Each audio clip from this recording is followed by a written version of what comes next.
Hi, and welcome to Technically Creative. I'm excited about today because I get to speak to Sue Anderson, who's a creative talent who's worked at some of the greatest tech companies and creative companies in the world, from Meta to Instagram, Crispin Porter Bogusky, TBWA Chiat Day, and Wieden and Kennedy. And now she's vice president of creative at Roblox. And she's helping shape one of the most expansive and unpredictable creative platforms in the world. And she said something in this chat that's been kind of sticking with me. And it's that creativity is part of the entertainment of using the Roblox platform. And I guess why that stuck with me a little bit is because we talk a lot about the pain of the craft of creativity and that that's kind of going away and there's a loss there. And of course there is. But are we missing the point that creativity is supposed to be fun? At Roblox, 98 million people show up every day, not just to play games, but to make them. It's a place where creativity and entertainment are the same thing. And that philosophy runs through a lot of the things that Sue does. I love talking to Sue because she's charming and magnetic, obviously, but also because she's deeply thoughtful about creativity and what it means. But it's also filled with sharp insights this episode about creative leadership, about how to build trust between creative and product teams, and about how to find your instincts again when you've lost your way a little bit. I love this one. It's kind of hard not to love Sue just a little bit, and I think you will. Please stick around.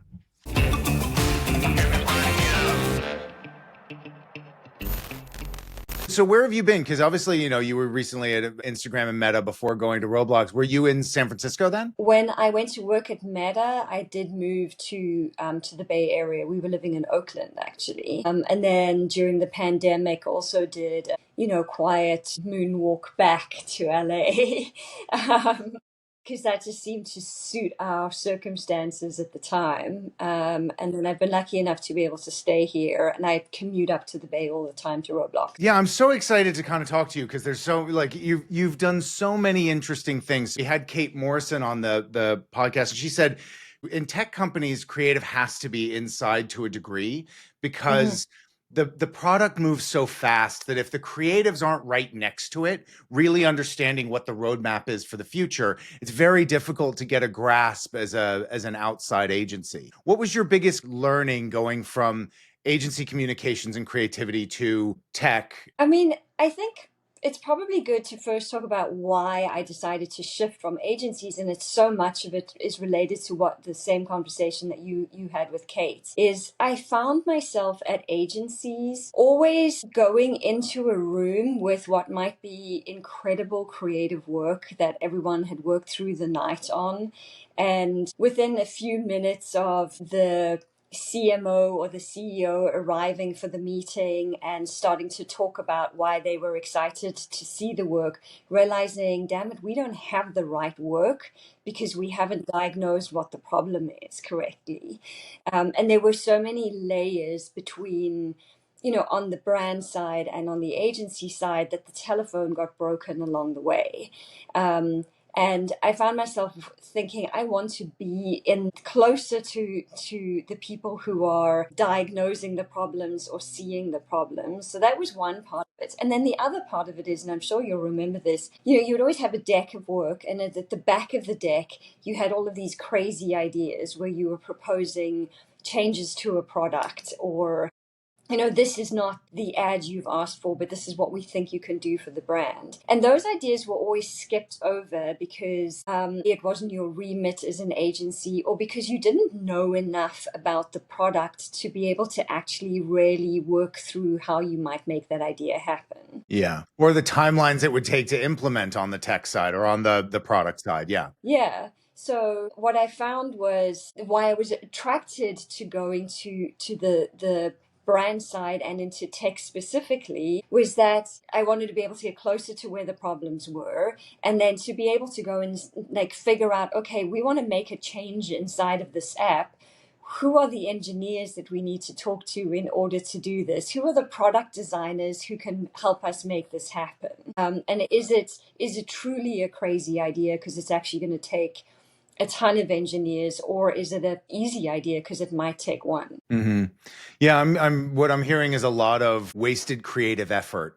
When you're a sort of outside communications and creative consultant, you end up wasting a lot of great ideas. And actually more that you probably waste the emotion. It's not the ideas can come and go, but it's the Wouldn't it be So great if? we could do something Yeah. amazing. Yeah, and it's Yeah. the constant deflation of, oh, we're not gonna, and that you're right. It's the disheartening element that's difficult to deal with on a institutional level. Hmm.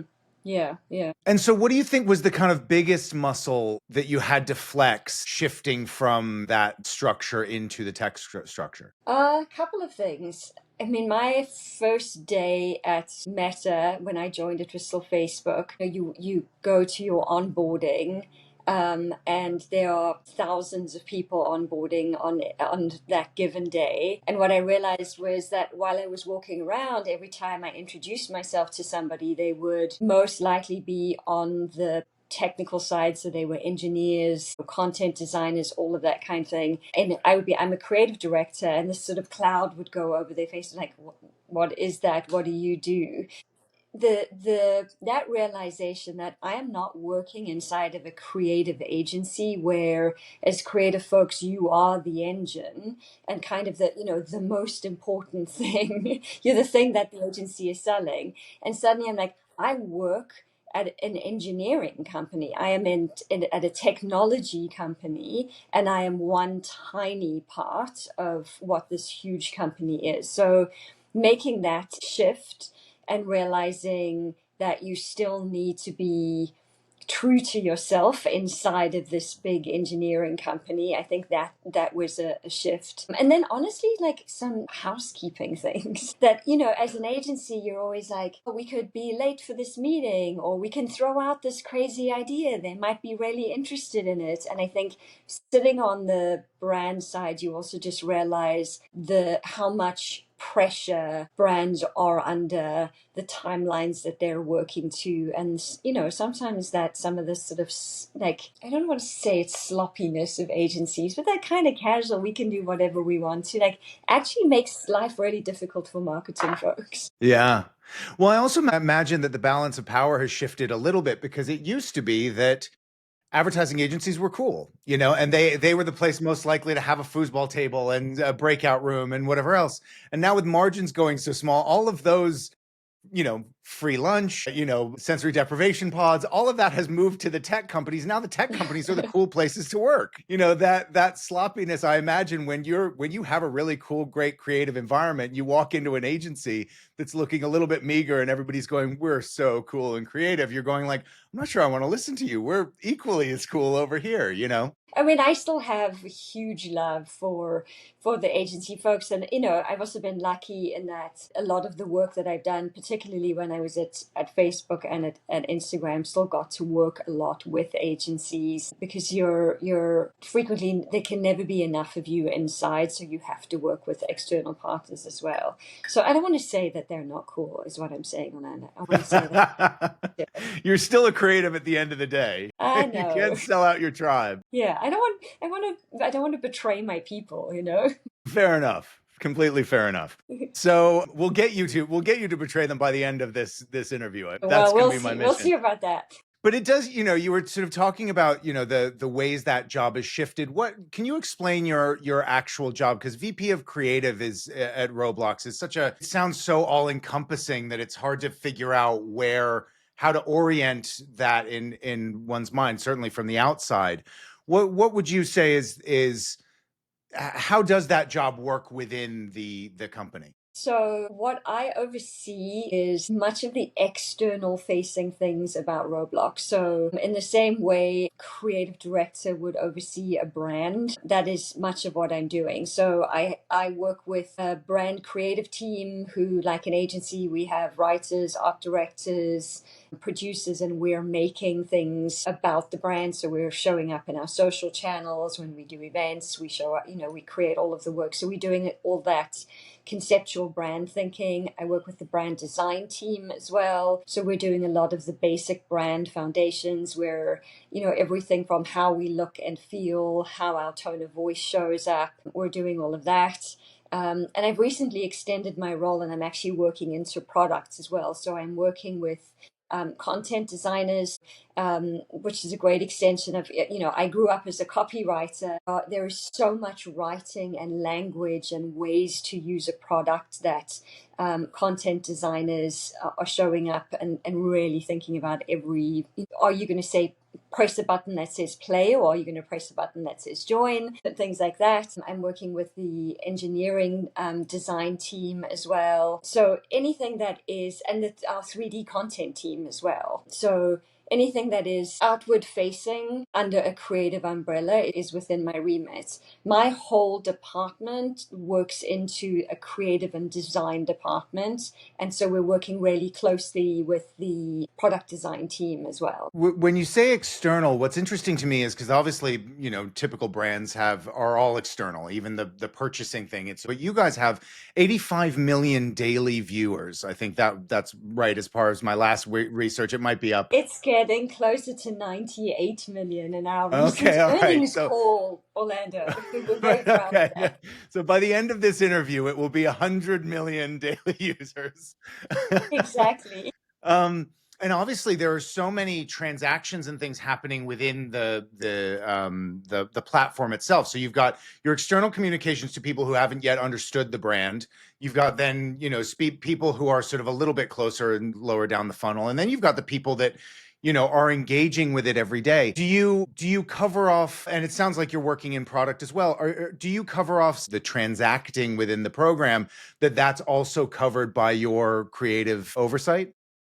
There's probably three different audiences that we'll be talking to. The players themselves, so people coming on who just want to play, dress to impress, grow a garden. We are then also talking to creators, because obviously Roblox is a platform where we don't make a single game. Everything on the platform is made by all the brilliant creatives on the platform. So we're doing a lot of work talking to them as well.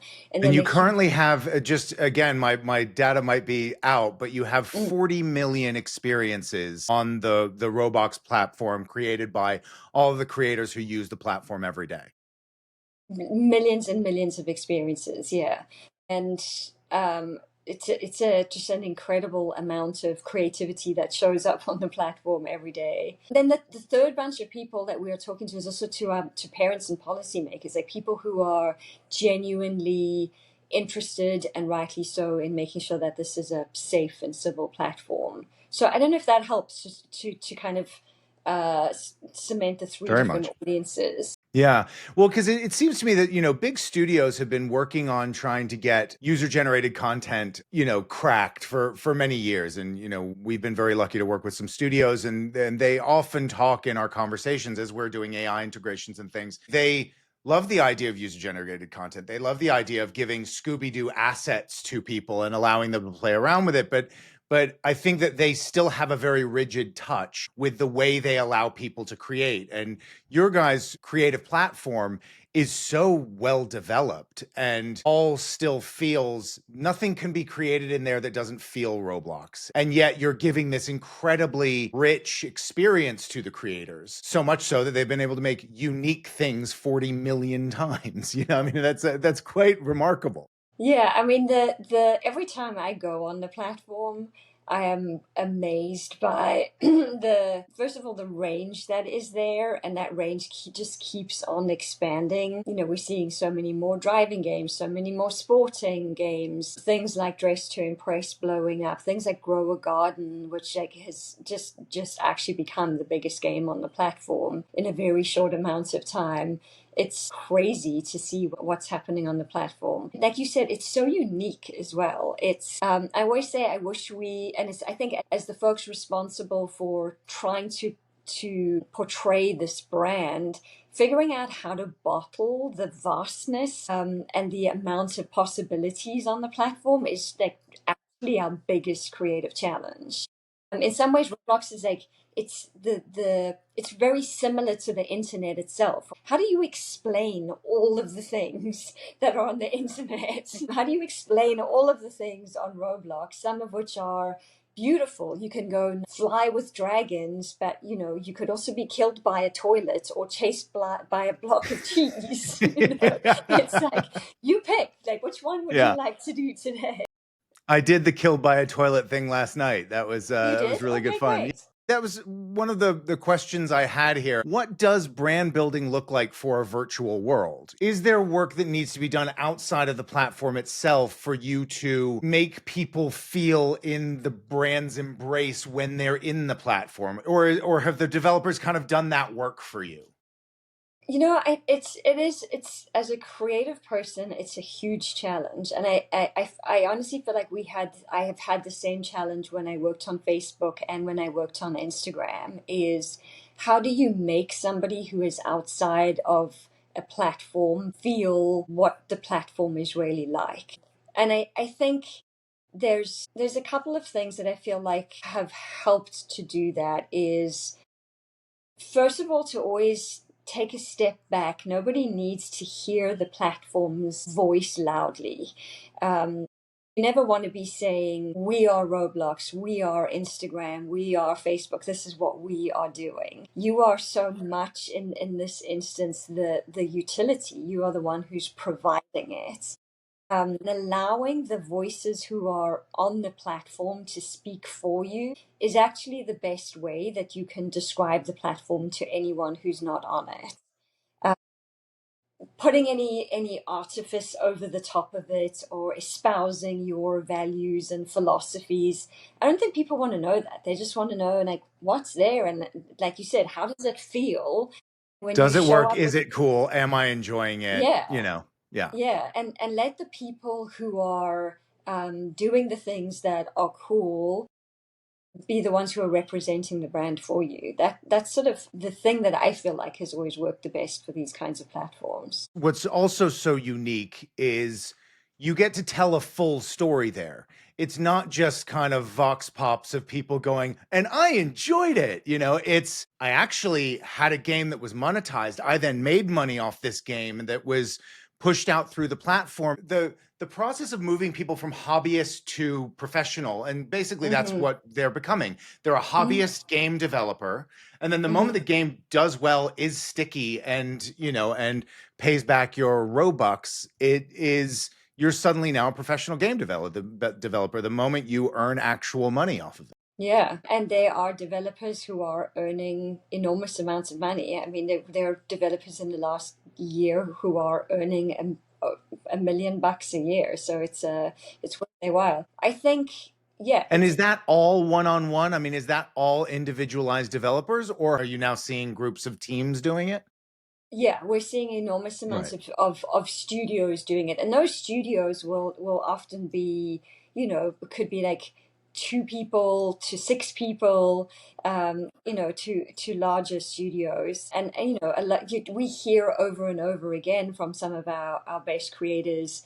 I started this thing, I made this because I thought it was fun, or I made it because my, friends thought I couldn't do it, and then it becomes sticky, and then suddenly they've created something that millions of people are going to to log on to every Yeah. day. Yeah. Yeah. What do you think is your unique place to play? Because just putting things side by side, I mean, Roblox has over 40 million experiences. Steam has like 100,000 games. You guys are, from a market cap perspective, bigger than EI Games, probably 7 to 10 times bigger than Ubisoft.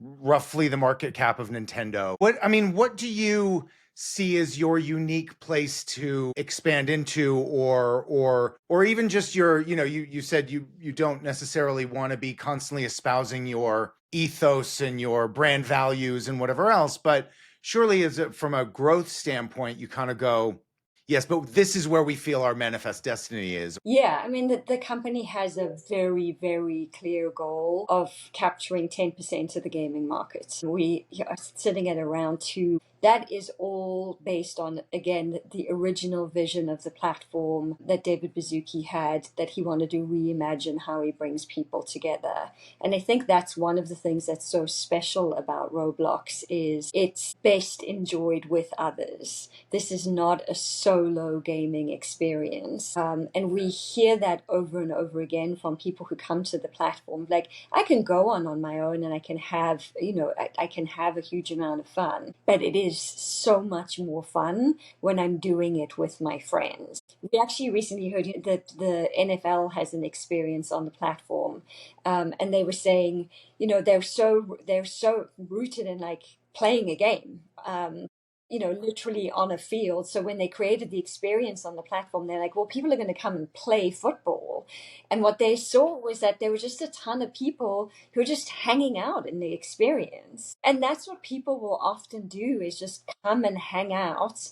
It's a place to meet and so on. So I think with the like, this is, we're going to get to 10% of the gaming market, but it's always underpinned by like, how can we make sure that we're bringing people together? Those two things are big drivers. And then, there are very clear things that the platform is doing as well, of making sure that we have great performance on the platform, that there is, AI is helping assist creators in making the experiences, and that obviously that we're keeping the platform really, really safe, and that there's a continued expansion of genres as well, so that people are showing up and finding the things that they really want.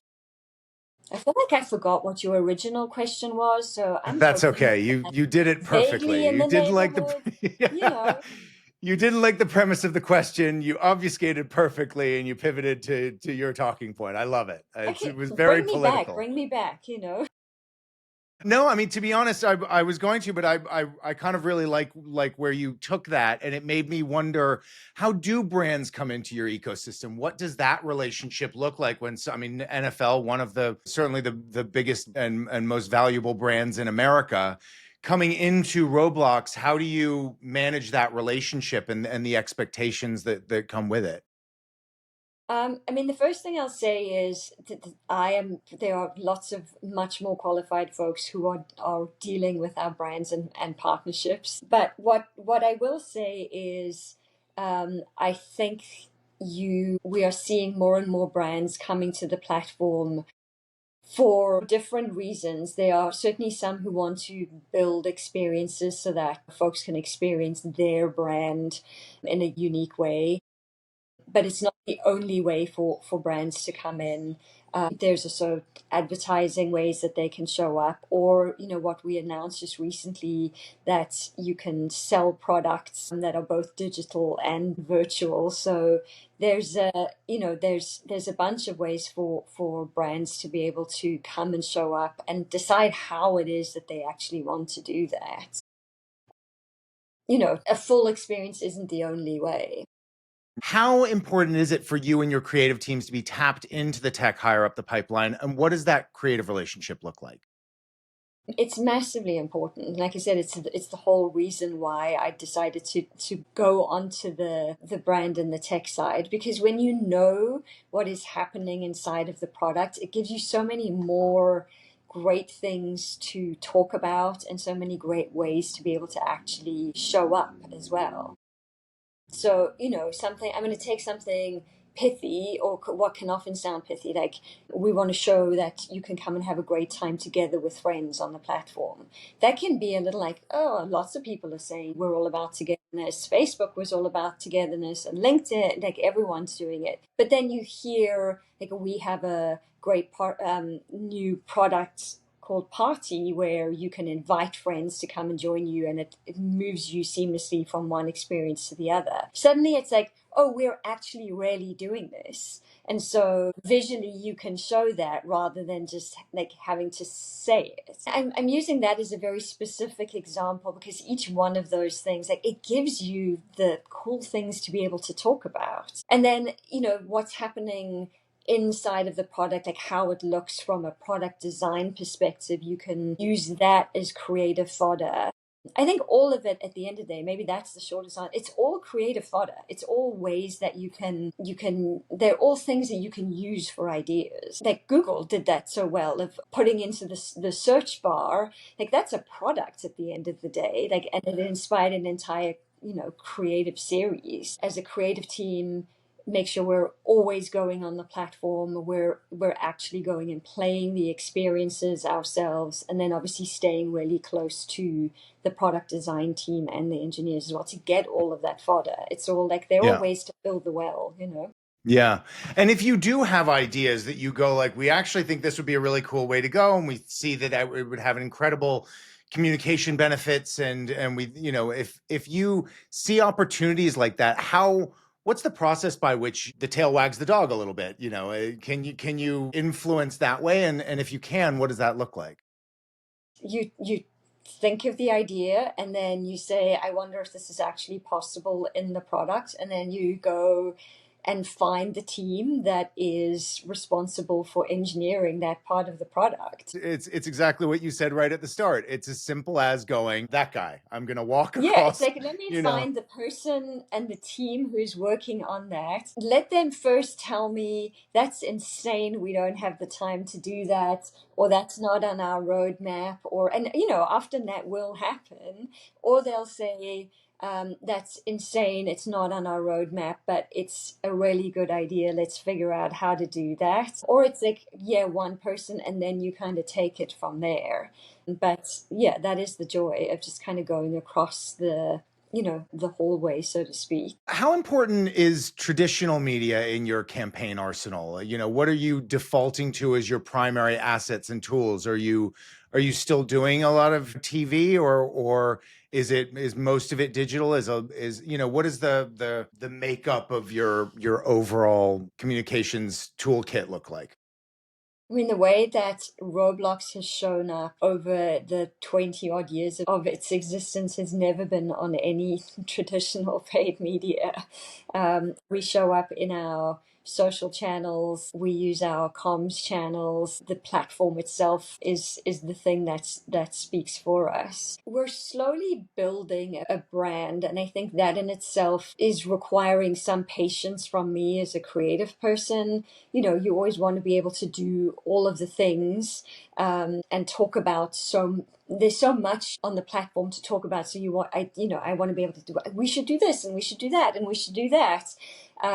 There's definitely so much more that we would want to be doing, but I think we're in a, we're slowly building and getting to the place that I think the creative and design teams can really, really be adding, adding even more to how the brand shows up. The thing that I always say with Roblox, and I say this to the teams all the time, is there is so much creativity on the platform that it is our duty as creative people to show up as creative as the platform is. And in time, I hope that we're actually showing up in ways that surprise the community, where they're saying, damn, that's cool.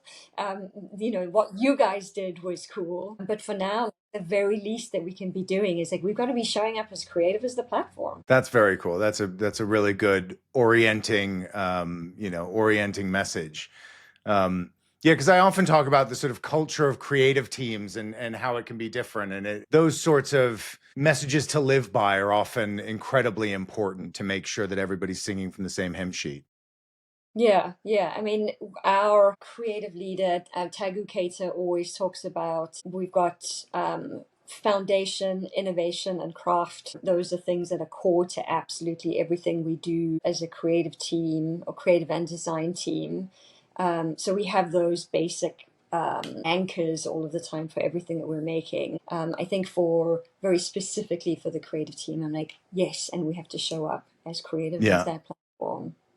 That's great. Now, I mean, Roblox is obviously extremely tapped into the younger generation. I'm sort of wondering, what can the rest of us learn from the ways they're consuming media, and like and also like what it's taught you about how to create for what's ostensibly the most media and tech savvy generation there's ever been. Gosh, I feel like that's such a big, a, a big question.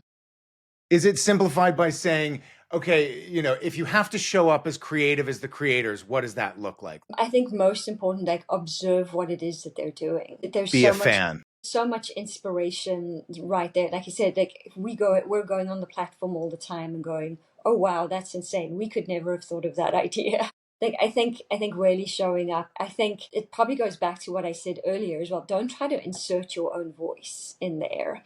I think that's where you get sniffed out pretty quickly when you're trying to sound like you're cool or like you understand. I mean, I think we see brand fails like that all of the time. Again, we let the creators speak. When we are making or when we're trying to show what is happening on the platform. We show what's on the platform rather than trying to insert ourselves or our opinions into that. Oh, I'd say one other thing that I think is really important is like having the Roblox fans inside of our teams as well. Oh, really? The teams that How does that work? Well, like the team that works on our social, like they're like massive Roblox fans. Like they're playing every single day. They grew up on the platform. Um, that's super important. We also have within our developer relations team like OG Roblox players, like people who were like some of the first players on the platform that we use all the time. That we'll go to them and say, "Hey, we have this idea. Does this work? Is this interesting?" And I think then that way we become representative of the platform, and therefore we're showing up to that younger generation in a way that's authentic. You know. You're a jury president at Cannes Lions, which for people Mm-hmm. who don't know is probably the biggest festival of kind of creativity in the ad world in Cannes.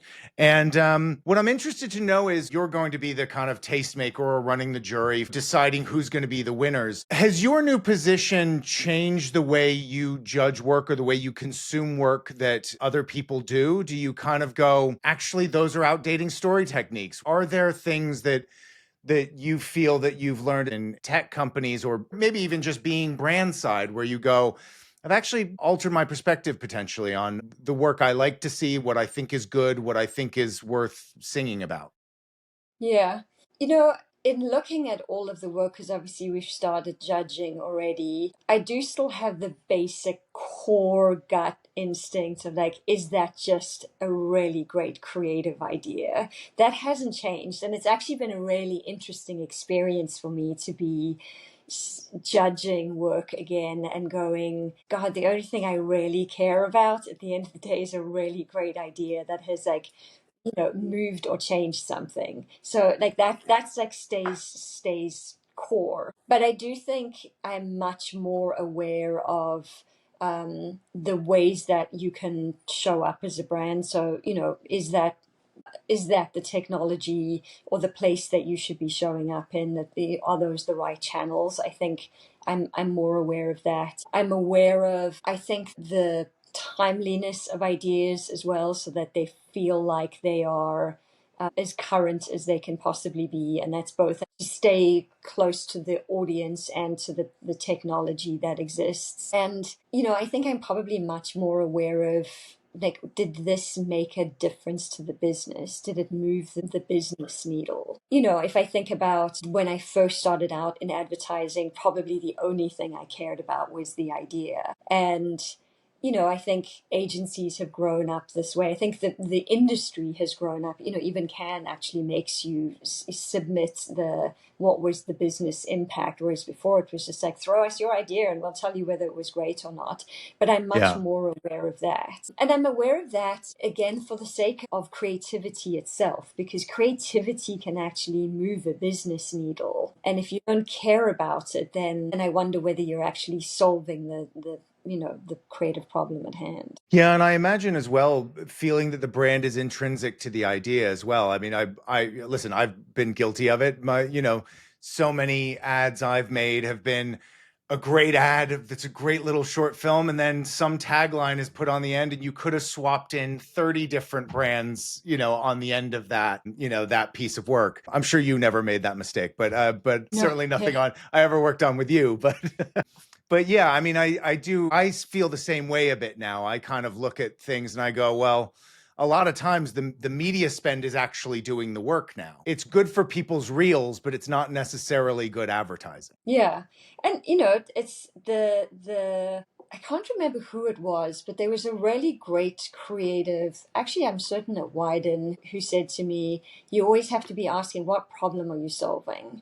And it's so important, because if you're not solving a problem for the people who are using your product, going on your platform, then I start to question whether the idea you have is the right idea. If you're just doing it because you think it's cool, you should probably have a rethink. If you're genuinely solving a problem, then you're likely going to come up with a really great idea. Right. Yeah, that's a good point. So yeah, so I have just one last question, which I've been asking everyone, which is, the late great Dan Wyden had a quote that you might remember from working there, where he said, "You're useless to me until you've failed big at least twice." Can you remember, and would you be willing to admit any time where you failed, big or small, and what you learned from it? You gave me a heads up that you ask this question. And when I started to think about it last night, I was like, oh my God, the list of failures is like incredibly, incredibly long. And a lot of the times that the failures that I thought of were actually, for the most part, pieces of creative work that I made that were just bad. And they were bad for so many different reasons, for a lot of the reasons that we've already spoken about. But then, I was like, I want to get a little bit more specific. And I started to think about why in those instances I made really bad ideas. And I'm going to be a little philosophical for a minute. I feel like what I always did in those moments was I stopped being true to my own creative instincts. I was either trying to make something that I felt was what the creative director at the time, that who was in charge of the work that I was doing, or the CMO at the time wanted, and I was trying so hard to make something good. And that's when I made the biggest mistakes. And kind of always coming back to remembering what my own creative instincts are always helped. And then that made me remember a story actually from when I was at Wyden, where I literally lost my way there. When I first joined Wyden, the person who hired me literally left 3 weeks after. I'd moved from Johannesburg to Amsterdam. It was like, oh wow, like, so what's happening now? And two new creative directors joined, Elle Mosley and John Norman. And suddenly it was like, none of us know, like, are we all still going to work here? Are they actually going to like any of the ideas that we have? And I found myself in that position where I was a South African on a visa who desperately wanted to stay in a job, and who was showing up with ideas that I was trying so hard to impress them, which meant I was showing them really terrible ideas. And just perpetuated the problem that I was like not looking like I was a great creative, and that I should probably take my visa and return to South Africa. And I would try to talk to both John and Elle about it, and they were sort of skirting the issue. And I was getting more and more nervous and showing up with more and more crappy ideas.